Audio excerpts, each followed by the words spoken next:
He served in the city council for 54 years, and during most of that historic tenure was considered the most powerful alderman in Chicago. But tomorrow, former 14th Ward Alderman Ed Burke goes to trial on sweeping corruption charges. And while it's a big, sprawling, complicated case, the central charges strike at the very heart of Chicago politics. Ed Burke was charged in a federal grand jury indictment returned in 2019 with a variety of criminal charges. It was a stunning development. FBI agents swooping into City Hall with a search warrant, papering over the windows of Alderman Ed Burke's Finance Committee office. Then months later, charging the powerful political fixture with 14 counts, including bribery, racketeering, and attempted extortion. 4 years later, Burke and his legal team will be in a courtroom at the Dirksen Federal Building Monday for a jury trial that is expected to last several weeks. It's a story 54 years in the making. Eddie Burke is a complicated figure. Former Chicago alderman and retired UIC political scientist Dick Simpson says Burke got his start as a Chicago police officer, taking over for his father as 14th Ward alderman when he died in 1969. Burke quickly amassed power and became one of the so-called Young Turks who would occasionally challenge legendary Chicago Mayor Richard J. Daley in the 1970s.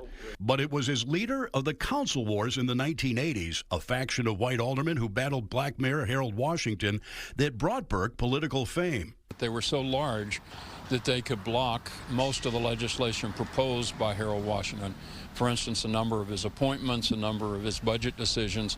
During Burke's long tenure in the city council, he also had another job as a property tax lawyer, allegedly using his political clout to generate business for his law firm. Burke, from the very beginning, used his power, particularly as head of the Finance Committee, to get businesses to hire him for property tax reductions. The feds had been investigating Burke for years, but couldn't crack the code. Then a breakthrough. The problem here was he was caught on tape trying to get clients by using his clout in the city council. So there was a quid pro quo. That breakthrough came after FBI agents built a corruption case against former Chicago Alderman Danny Solis, who then agreed to cooperate with the feds and wear a wire. He wore a concealed recording device. He recorded in-person meetings that he had with Ed Burke.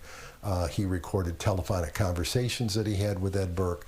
Later, investigators were able to obtain a warrant to tap Burke's phone. And according to court documents, they intercepted over 9,000 conversations during an 8 to 10 month period. Among those conversations was Burke allegedly shaking down the owners of a Burger King in his ward, holding up a driveway permit until they agreed to hire his tax firm for an appeal. When you have the defendant's own words in their own voice and can present that to the jury, there's no better evidence.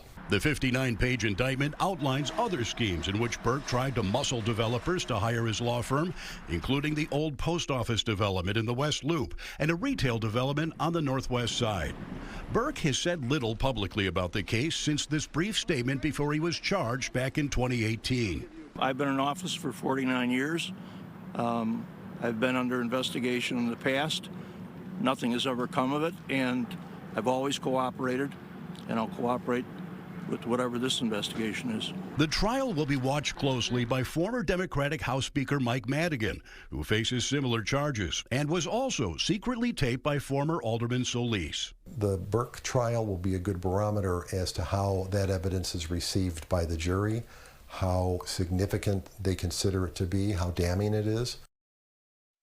And in an unusual twist, Solis is expected to testify, but not for the feds. He's being called as a defense witness by Burke's attorneys. The judge has also ruled that prosecutors cannot talk about Burke's work in lowering the tax bill for former President Donald Trump, saving him millions of dollars on his namesake building along the Chicago River.